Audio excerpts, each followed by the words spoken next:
الحمد لله رب العالمين، والعاقبة للمتقين، والصلاة والسلام على خاتم الأنبياء والمرسلين محمد وعلى آله وأصحابه أجمعين.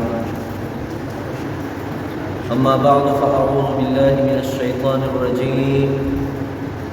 بسم الله الرحمن الرحيم. إنا أعطيناك الكوثر فصل لربك وانحر إن شانئك هو الأبتر. دا الله پاک ډېر لوی نعمتونه دي او انعامات دي په موږ او تاسو باندې، چې په هغه انعاماتو کې د ټولو نه لوی انعام او نعمت الله چې دی هغه د ایمان نعمت او هغه د اسلام نعمت، چې موږ او تاسو ته د اسلام او دین را نصیب کړی او موږ او تاسو له ایمان را کړی. ځکه نجات چې دی هغه په ایمان باندې دی او نجات چې دی هغه په اسلام باندې دی. د خلاصي ذریعه او د کامیابۍ ذریعه چې ده هغه ایمان دی، هغه اسلام دی. د اسلام نه بغیر یو د ژوند طریقه هم الله ته قبول نه ده. ومن يبتغي غير الاسلام دينا فلن يقبل منه وهو في الآخرة من الخاسرين. چا چې اسلام نه بغیر ځان لپاره د ژوند د تیرولو بله طریقه جوړه کړه، الله فرمایي دا به ترې چرې قبوله نه شي او آخرت کې به د تاوان سره مخامخ. او الله رب العالمین دین اسلام موږ او ستاسو لپاره خوښ کړی دی. په دین اسلام باندې فخر پکار دی، دې باندې خوشحالي پکار دی، په دې خبره باندې جشن مناول پکار دی چې موږ یې مسلمانان پیدا کړو. افغیر دین الله یبغون وله اسلم من فی السماوات والارض طوعا وکرها والیه یرجعون. اې د الله د دین نه بغیر دا خلک ځان لپاره بل دین خوښوي، حالاً الله د لپاره هغه مخلوق چې کوم په اسمانونو کې دي او کوم چې په ځمکو کې دي ټول تابعدار دي، ټول به الله ته راواپس کړي. عزتمنو مسلمانانو، هر وخت کې په مسلمان هغه څه کوي چې د کوم دته د الله د طرف نه حکم دی، دې ته اسلام وایي. کله به الله دته د لمونځ حکم کوي، کله به ورته د حج حکم کوي، کله به ورته د زکات حکم کوي، کله به ورته د قربانۍ د کولو حکم، کله به ورته د روژې د نیولو حکم. دی به هماغه کوي کوم چې الله دته حکم کړي. ځکه د خواهش دین، د خپلې خوښې دین دا الله ته قبول نه دی، دې ته هوا وایي قرآن مجید. او کله چې انسان د خپل خواهش په دین باندې خپل ژوند جوړ کړ، الله قرآن کې ویلي دا هوا چې ده دا به دې په غټو کندو کې وروغورځوي. عزتمندانو، دې وخت کې چې کوم موږ او تاسو ته حکم دی، د حج حکم دی. حج د اسلام په احکاماتو کې یو لوی حکم دی او فرض د جمعې په ورځ باندې دې باره کې د حج په باره کې خبره تاسو اورېدلې ده. ځکه الله حکم کړی دی چې حج وکړئ د الله لپاره، عمره وکړئ د الله لپاره، اخلاص سره وکړئ د عمل. او نبی کریم صلی الله علیه وسلم دا فرمایلی دي چا باندې چې الله حج فرض کړ او د حج ونه کړ، دی دې یا یهودي مړ شي یا د نصراني مړ شي. ابراهیم علیه السلام د حج اعلان کړی، وأذن في الناس بالحج يأتوك رجالا وعلى كل ضامر. يا إبراهيم خلقت إعلانك ده حج، نو څوک به پیدل راځي او څوک به په اوښو باندې راځي، اوږدې سفرې به کوي خلک. او نبی کریم صلی الله علیه وسلم دا فرمایلی دی چې چا باندې الله حج فرض کړ او د حج وکړ او فلم يرفض ولم يفسق د هغه ته په حج کې د بې حیایۍ خبرې ونه کړې د بې حیایۍ حرکتونه یې ونه کړل د فحاشۍ خبرې یې ونه کړې دغه حرکتونه یې ونه کړل او د فسق او د نافرمانۍ کار یې هلته ونه کړ نو رجع کیوم ولدته امه دی د حج نه داسې واپس شي لکه څنګه چې یو ماشوم د مور نه ړومبې پیدا شي او هغه څنګه پاکي دغه رنګې دی پاک را واپس کېږي او د حج سره سره موږ او تاسو ته د قربانۍ حکم دی الله قرآن کې فرمایلي فصل لربک وانحر د خپل رب دپاره لمونځ ادا کا او قرباني وکړه والله فرمایلي ولكل امة جعلنا منسكا ليذكروا اسم الله على ما رزقهم من بهيمة الانعام هر امت دپاره ما د قربانۍ یو طریقه جوړه کړې وه دې دپاره چې دوی په بهیمة الانعام باندې څاروو باندې د الله نوم یاد کړي او دغه ذبح کړي الله پاک د دې خبرې حکم کړی ځکه قرباني کول واجب یا سنت دي دا ادا کول دي په هغه چا باندې چې د چا طاقت دی د قربانۍ د کول او د طاقت باوجود چې دی قرباني ونه کړي نو دی ګناهګار دی کبیره ګناه کې مبتلا شو د باندې دا حق د الله پاک فاتح شو او قربانۍ کې تاسو ته ما ویلي اخلاص ضروري دی للهیت ضروري دی ځکه الله دا موږ او تاسو ته فرمایلي چې لن ینال الله لحومها ولا دماؤها ولکن یناله التقوى الله ته چرم ستاسو غوښې او ستاسو وینې نه دي پکار الله ته ستاسو تقوا او ستاسو نیت پکار دی ستا نیت قربانۍ کې څه دی ځکه الله قرآن کې فرمایلي فکلوا منها واطعموا القانع والمعتر خپل هم دې قربانۍ نه وخورئ او هغه کس لم ته ورکړي چې هغه تاسو نه غواړي سوال کوي او کم کس چې سوال نه کوي او غریب دی هغه لم ورکړي دا حکم دی ځکه د قربانۍ غوښه مستحب طریقه ده چې دا درې تقسیمه شي ځان دپاره خپل اولاد دپاره او د مسکینانو دپاره او د خپلوانو دپاره او څنګه چې موږ او تاسو قرباني کوو او د مال په دې مرای باندې دا چاړه راکوو چې دغه رنګې چاړه موږ او تاسو په خپلو دښمنو باندې راکوو هغه ختمي کینې ختمي نفرتونه ختم کبر او لویي دا ختمه کړو ځکه کبر او لویي د الله د شان سره لایق مخلوق کمزوری دی انسان کمزوری دی دکې به څه لوی دی به څومره لوی شي الله قرآن کې فرمایلي الله فرمایي که ته هر څومره ځان لوی وګڼې نو ته غره ته په غټوالي کې رسېدی نه شي غره ته په غټوالي کې رسېدی نه شي انك لن تخرق الارض ولن تبلغ الجبال طولا ځمکه شلولی نه شي او غره ته په غټوالي کې رسېدلی نه شي نو بیا د کومې خبرې ستا د شپږ فوټه بدن کې د کومې خبرې کبر دی د کومې خبرې لوی ده په کومه خبره ته لوی د کوم څیز نه ته فایده یې د هغه اوبو نه فایده یې قرآن کې الله فرمایي د یو کمزوري څیز نه فایده یې چې هغه که په بدن او په جامه ولګي نو هغه خلک پلیت ګڼي د یو پلیت څیز نه انسان پیدا دی او بیا د لوی چې ده هغه بیا په ډنګونو نه ماتي بیا خلک سپک ګڼي کمزوري ګڼي او ځان ته یو څه وایي قارون هم ځان ته څه ویلي فرعون هم ځان ته څه ویلي نمرود هم ځان ته څه ویلي نو څه شول د هغوی کبر او لویۍ هغوی د الله نه بچ نه کړل د الله د عذاب نه بچ نه کړل بلکې په یو کمزوري څیز باندې الله پاک هغوی هلاک کړل او ختم یې کړل د عاد او د ثمود غونته قوت دا د چا سره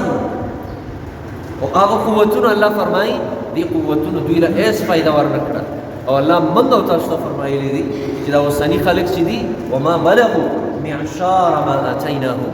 دا خلک د هغوی هغه لسمې حصې ته هم نشي رسېدی الله فرمایي نه طاقت کې رسېدی شي نه په سړو کې رسېدی شي نه په ټکنالوژۍ کې رسېدی شي او نه په کاریګرۍ کې رسېدی شي. د دې خلکو څه ټکنالوژي ده کومه چې هغوی ته الله ورکړې وه پخوا عادیانو او سمودیانو ته یو یو کاڼي کې بیا دننه کور سازه او کوټې سازولې. اوس دې څوک سازي؟ دا قوت الله هغوی ته ورکړی و خو چې کله د الله عذاب راغی د هغوی قوت د الله د عذاب نه هغوی بچ نه کړه. ځکه عاجزي د انسان لوی صفت دی. نیک اخلاق پکار دي، نیک اخلاق، ښایسته اخلاق، ښایسته خوی دا پکار دی. معاشره کې د خلکو زړونه هغه خوشحاله ساتل پکار دي، د خلکو زړونه هغه اخیستل پکار دي او نفرت دا معاشره کې خورول نه پکار. یو قسم نفرتو خوږې خبرې پکار دي، ښایسته خبرې پکار دي، د هر چا قدر پکار دي. دا د ایمان جز دی. ایمان جز المسلم من سلم المسلمون من لسانه و یده. مسلمان هغه مسلمان دی چې د ژبې او د لاسو د تکلیف نه خلک په امن کې پاتې شي. والمؤمن من آمنه الناس على اموالهم ودمائهم. مؤمن هغه ته وایي چې د خلکو مالونه او د خلکو عزت، د خلکو ابرو، د خلکو وینه هغه د ده نه په امن کې پاتې شي. او نبی کریم صلی الله علیه وسلم دا فرمایلی بهترین په خلکو کې هغه دی چې د خلکو د فائدې کار کوي، د خلکو د نقصان نه ځان ساتي. نبی کریم صلی الله علیه وسلم فرمایلی لا ضرر ولا ضرار فی الاسلام. اسلام کې بل ته د نقصان در رسولو نه ځان ساتي او بل چې تاله نقصان در کوي د هغې نه هم ځان ساتي. بل له هم دوکه نه ورکړي، بل له هم نقصان نه ورکړي، په خپله هم د بل د نقصان نه ځان بچ ساتي. او نبی کریم صلی الله علیه وسلم دا فرمایلی بعثت لاتمم مکارم الاخلاق. زه د دې دپاره رالېږلی شوی یم چې زه نیک اخلاق پوره کړم خلکو کې. د دې امت د ټولو نه لوی د اخلاقو خاوند هغه زموږ او ستاسو نبي و. نبي کریم صلی الله علیه وسلم موږ او تاسو د هغه امتیان یو، د هغه امت یو. د دې خبرې دعوه کوو چې کله د هغه امت یو د هغه اخلاق او د هغه خوی هغه به موږ او تاسو خپلو. دښمنانو معاشره کې هغه ژوند پکار دی چې که انسان ژوند دی چې خلک ترې خوشحاله وي او چې کله دی وفات شي چې بیا خلک د پسې خفه وي، بیا خلک د پسې خفه وي، خلک د ده د نیکو تذکرې کوي، خلک د ده د بد اخلاقۍ تذکرې ونه کړي. نبي کریم صلی الله علیه وسلم فرمایي په ټولو کې د ټولو نه ډېر ناکاره په خلکو کې هغه دی چې خلک د هغه د شر نه ځان ساتي. دا ناکاره انسان دی او د شر د جوړېدو د ټولو نه لوی اندام چې دی هغه د انسان دا خوله ده، دا ژبه ده، دا خوږه ده، دا ترخه هم ده. دې باندې خوږې خبرې کول پکار دي. دې نه هغه خبره نه ده د رایستو چې په هغې باندې انسان زړه ته دک ورسي، د هغه زړه ته درد ورسي. ځکه انسان د زړه په درد باندې الله خفه کېږي، د انسان په خفه کولو الله خفه کېږي. او د انسان ډېر لوی عظمت دی د الله په نسبت باندې. انسان د الله په نسبت اکرم دی، ډېر عزتمند دی، افضل دی په ټول مخلوق. انسان هغه دی چې دا الله وایي ما په خپلو لاسو پیدا کړی دی، ما په خپلو لاسو جوړ کړی دی. ځکه د قیامت په ورځ باندې الله به د انسان قدر کوي، الله به د انسان عزت کوي. او په انسانانو کې بیا د مسلمان عزت چې دی دا الله ته ډېر خوښ دی. چا چې د مسلمان بې عزتي وکړه د نعوذ بالله د الله بې عزتي وکړه، او چا چې د مسلمان قدر وکړه د الله قدر وکړه، د الله عزت وساتي. عزتمندانو نن زمونږ معاشره هغه بالکل د اخلاقو نه پرېوتې معاشره ده. ادب معاشره کې ختم شو، ادب ختم شو. د مشر ادب نشته، د فلار ادب نشته. د فلار په مخ کې بچي هغه کارونه کوي چې هغه نامناسب دي او د هغې وجه ده چې دې فلار د خپلو بچو له هغه ادب نه دی ورکړی، د خپل بچو سره ځان بالکل فری کړی دی ورسره ځان د دې د وجې نه بچو د خپلو پلرونو ادب هغه ختم. کم پلار چې د خپل بچي په مخ کې یو منکر او ناکاره کار کوي بچی به څنګه ادب وساتي؟ کله چې یو پلار په خپله د خپلو بچو په مخ کې د ده په خوله کې سګرټ دی د ده نسوار راوالي واچوي دی به خپله د فلمونو او د دې څیزونو د کتو والا د خپلو بچو په مخ کې څه مو خیال دی د ده بچي به د ده ادب وساتي د ده بچي به دا تربیت واخلي ښه تربیت؟ ځکه عزتمند ورونو بچو سره محبت پکار دی خو په فاصله کې فاصله ورسره ساتل پکار دی. دا فاصله چې زه پلار یم او ته بچې دا فاصله که کله هم ختمه شوه بیا به د اولاد تربیت نه کېږي. ځکه نبي کریم صلی الله علیه وسلم دا فرمایلی دي یو پلار د دې نه ښه عطا او ورکړه نشي کولی چې د خپلو بچو ته ښه ادب وښیي. او نبی کریم صلی الله علیه وسلم فرمایلی الله دې په هغه پلار باندې رحم وکړي چې دی د ادب د خپلو بچو د ادب دپاره کوړه او چوکه ځوړنده ساتي کور. او نبی کریم صلی الله علیه وسلم فرمایلی د یو صاع د صدقې کولو نه بهتر دا دی چې ته د خپل بچي ادب د ادب تربیت ورکړي هغه د ادب وښیي. د خپل بچي نه دا تپوس وکړي چې ته چا سره کښېنې فاصله ستا ناسته ولاړه چا سره ده ته چا سره تللی وې شپه دې په کوم ځای وه دا ورځ دې کوم ځای تېره کړه دا د دې حکم دی په اسلام کې. او مونځ په خپله کې او خپل اولاد ته لمونځ نه وي دا ته د خپلو بچو ادب د هغې د تربیت خیال نه ساتي. نبي کریم صلی الله فرمایلي تاسو خپلو بچو ته د لمونځ طریقه وښایئ چې کله دوی 7 کالو ته ورسي کله چې 10 کالو ته ورسي او لمونځ نه کوي په هغې باندې فضربو په هغې ووهئ سزا ورکړئ چې تا لمونځ ولې نه دی. ځکه عزتمند ورونو خپل اولاد ته دا طریقه وښایئ دا ادب چې دا مشر دی ته به د مشرۍ په سترګه ګوري دا کشر دی دته به د شفقت په سترګه باندې ګوري دا تربیت ورکړئ اولاد. یعنې عزتمند ورونو نن سبا د ټولو نه لویه مسله موږ ته دا ده چې زموږ اولاد هغه ګوره ډېر په بل طرف روان دی. څه به جوړېږي د دې روان نسل نه څه مو خیال چې دې روان نسل نه به څه جوړېږي دې حالاتو معاشرې ته چې موږ او تاسو ګورو د پخوانو زموږ او ستاسو د پلرونو او د نیکونو حالاتو ته چې وګورو او د اوسني حالات ته وګورو د اوسني نسل حالات ته وګورو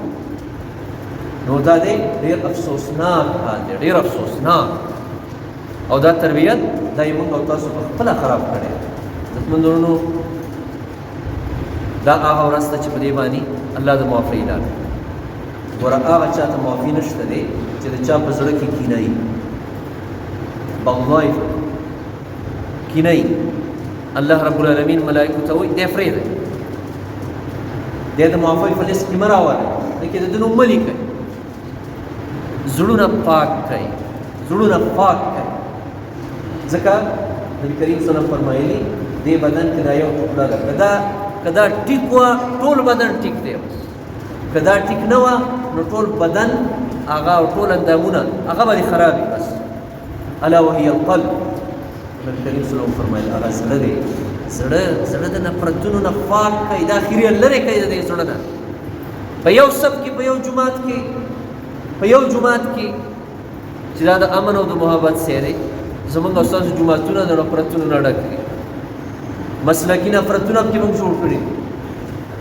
دا د پلانکي جومات دی دا د هغه جومات دی دا د دې جومات دی دا د هغه مدرسه ده دا د ده مدرسه ده دا زموږ مدرسه ده دا نومونه ورکړي دا نومونه اسلام کې نشته. د قیامت په ورځ موږ نه الله د دې تپوس نه کوي چې ته دیوبندی وې که بریلی وې او ته اهل حدیث وې او که پنجپیر والا وې او ته پلانکې وې او که هغه وې دا تپوس نشته. خبر کې د کومې خبرې تپوس دی ته مسلمان وې که نه ستا دین څه و چې دا تپوس په خبر کې وکړي نه پښتو کې هم پوهېږم پښتو کې چې قبر کې دا تپوس وکړي چې ستا دین څه و نو ته به ورته څه وې چې زما دین دا و چې زه بریلی وم زما دین دا چې زه شیعه زما دین دا چې زه دیوبندی یم زما دین دا چې زه اهل حدیث یم زه پلانکې یم زه دا هغلته د یو ټکي جواب ورکړي چې زما دین سره اسلام دی نو چې د یو څیز د قیمت په ورځ ما او تا نه تپوس نه کېږي قبر کې رانه نه کېږي دلته ولې دې خبرو له موږ اهمیت ورکړی چې دا د پلانکي جومات دی او دغه د پلانکو جومات او دا د پلانکو مدرسه ده او دا د پلانکو مدرسه ده دا تقسیم مونږ کړی دی دا تقسیم چا کړی دا عوامو نه دی کړی دا علماو کړی دا نفرت چا خور کړی دا علماو خور کړی الله قرآن کې دا فرمایلی قرآن وما اختلفوا الا من بعد ما جاءهم العلم اختلاف دا علم والا جوړ کړی اول یې جوړ کړی الله یې واجب بیان باغیا بینهم باغیا بین دې په خپل منځ کې یو بل سره کینه ده باغی دا ضد دی ضد باغی څه ته وایي ضد ته وایي دا هغه ضد د وجې نه یو بل کافر کو یو بل مسلمانو بس دا مهر موږ سره دی چې دا مسلمان دی او دا مهر را سره تیار پروت دی چې دا کافر دی دا ګمراه دی دا هغه دی دا دی دا زندیق دی ما خپله اورېدلي یعنې یو دومره ورته چې د هغه تربیت دا شوی و دا تربیت یې شوی و چې الله رب العالمین دی یعنې مولانا طارق جمیل صاحب په علم او عمل کې برکت واچوي په دې خپلو غوږونو مې هغه دومره ورته ماشوم نه واورېده دا یې تربیت شوی و داسې چې هغه ویل طارق جمیل زندیق دی څه مو خیال دی دا تربیت د کوم ځای نه وشو دا تربیت کومه داسې ورکړی وی طارق جمیل مولانا هغه د دې امت یو اساسه ده هغه د دې امت یو لوی عالم دین لکه عزتمندو نو دا نفرتونه من خواره کړه او موږ او تاسو عام وکړو چې کوم نفرتونه دي نو هغه به یا د رشتو په بنیاد دي یا به د پول او پټي په بنیاد باندې دا ټولې خبرې ختمې کوي یووالی پکار دی امت مسلمه که نن یو نه شو نو دا واورئ چې د امت مسلمه د سوال ورځي او دا سوال د دې تپوس به د دې پوه خلکو نه کېږي د دې علماو نه به کېږي د دې زمونږ د دې لیډرانو نه به کېږي چې دا نفرتونه یې موږ کې خواره کړي دي ځکه نبي کریم صلی الله علیه وسلم آخري خطبه د حج کې دا ویلي عربي لفه عجمي څه فضیلت نشته او عجمي لفه عربي او تور لفه سپین نشته او سپین لفه تور ټول د آدم بچي او آدم د خاورې نه پیدا ځکه یو شی ټول امت مسلمه کفر موږ تقسیم کړي یو په قومونو باندې دا عربي دی او دا غیر عرب دی دا فلانکې دی او د مسلکونو په بنیاد تقسیم کړي د مبدأ فکر په بنیاد تقسیم کړي په تور او په سپین باندې تقسیم کړي څو پورې موږ یو شوي نیو حال موږ دغه چې څنګه په فلسطین کې دی چې هغلته بچي نسل کشي شروع ده د مسلمانانو نسل کشي شروع ده د مسلمانانو واړه بچي هغه په اور باندې سېځلی کېږي او امت مسلمه هغه خاموش دی هغه غلی دی امت مسلمه هغه بالکل د دې خبرې نه غافل دی چې دا کنې زما د بدن یو حصه د فلسطین دغه حال په موږ او تاسو باندې هم راتلی شي او راغلی دی را باندې دغه حال زموږ کوم حال و چې زما بچی زما په مخ کې قتلیږي زما بچی زما په مخ کې د کیمیکلو په بمونو باندې سېځلی شي زما زنانه او زما بیبي د هغې بې عزتي ښکاره کېږي او زه ورته ګورم دا کوم حالت دی د امت مسلمه بادشاهان او حکمرانان هغه په غفلت کې پراته دي خپلې عیاشۍ کوي او دومره د غلامۍ حد انتها ته رسېدلي دي چې د امت مسلمه د یو لوی دشمن دپاره زما بادشاهان هغه د امت مسلمه زنانه د هغې استقبال ته راوباسي هغه ورته ودرئ زما د ملک وزیر اعظم وایي ټرمپ چې دی دا د دنیا د امن سفیر دی او دغه ټرمپ دغه امریکا بله ورځ د فلسطین باره کې څوارلسو ملکونو دا ویل چې دلته جنګ بندي پکار ده او امریکي هغه خبرې نه انکار وکړ چې دا جنګ جاري ساتل پکار دي دا د امن سفیر دی دا د غلامۍ انتها ده زموږ چې دې حد ته ورسېدو او چې د امریکي یوم ازادي وه تېره ورځ نو زمونږ ټول سیاسي او مذهبي لیډران هغې کې شامل وو هغې له ورغلي سفارتخانې له یو طرف ته هغه دا وایي چې فلسطین کې جنګ شو پکار دی دا قتلول پکار دي دا ختمول پکار دي او ټرمپ وایي غزه چې ده فلسطین دې کې به زه خپله خاریه جوړو او نن د امت مسلمه لیډران هغه هلته سلامۍ له ورځي د اسلام آباد سفارتخانې ته کوم حال دی د امت مسلمه ځکه عزتمندو د ایمان صرف دې ته نه وایي چې ته مونځ وکړه. ایمان دې ته وایي چې ستا زړه هغه په یو مسلمان باندې په مشرق کې داسې خفه شي د مغرب والا لپاره، او د مغرب مسلمان د مشرق والا دا ایمان دی. عمر رضی الله عنه فرمایل که یو سپی د سمندر په غاړه باندې تندې نه مري نو عمر تا نه به تپوس کېږي عمر چې دا ولې دا سپی مړ دی. ځکه عزتمندو وروڼو د امت مسلمه په حال باندې رحم پکار دی. دا د نفرتونو خبرې پرېږدئ، را یو کېدل پکار دی ټول امت مسلمه له. او دا کومه قرباني کوم حج دا چې موږ او تاسو کړی دی او کوم مسلمانان تللي دي د هغوی دپاره کوم دعاګانې او د هغوی په دعاګانو کې ځان له حصه پکار ده. قرباني چې ده یو خو د هغې ادب دا دی، طریقه دا ده چې نبي کریم صلی الله علیه وسلم فرمایلي دي قربانۍ مال له تکلیف مه ورکوئ. کله چې تاسو ذبحه کوئ فاحسنوا القتله، ښایسته ذبح وکړئ. او نبي کریم صلی الله علیه وسلم فرمایلي په تیره چاړه باندې هغې له تکلیف مه ورکوئ. او دا وایي وجهت وجهي للذي فطر السماوات والأرض حنيفا وما أنا من المشركين إن صلاتي ونسكي ومحياي ومماتي لله رب العالمين لا شريك له وبذلك أمرت وأنا أول المسلمين. دا ویل پکار دي او خامخ قبلې ته او بهتر سړی د قرباني حلاله کوم چې تقوا یې د الله یری هغه کس نه پکار دي چې هغه قرباني چې ده هغه ذبح کړي. تاسو ته ویل درې حصې کوي دې کې خیر دی. الله قرآن کې ویلي لکم فیها، دې کې تاسو له خیر دی. وخت ټول عمر موږ او تاسو وخوړئ ټول عمر او اسم کې نه جوړ نه شو. نو دا دې درې حصې کوي د مسکینانو د خپلوانو او د خپل اهل و عیال دپاره. بله دا ده چې د قربانۍ د مال غوښه یا د هغې سرمن یا بله حصه چا له په مزدورۍ کې ورکول دا حرام دي. علي رضی الله عنه ته نبي کریم وسلم دا ویلي. بل دا دی چې د هغې یو څیز هم ضایع کوئ مه. الله پاک دې زموږ او ستاسو قربانۍ قبولې کړي او الله دې زموږ او ستاسو نه راضي شي.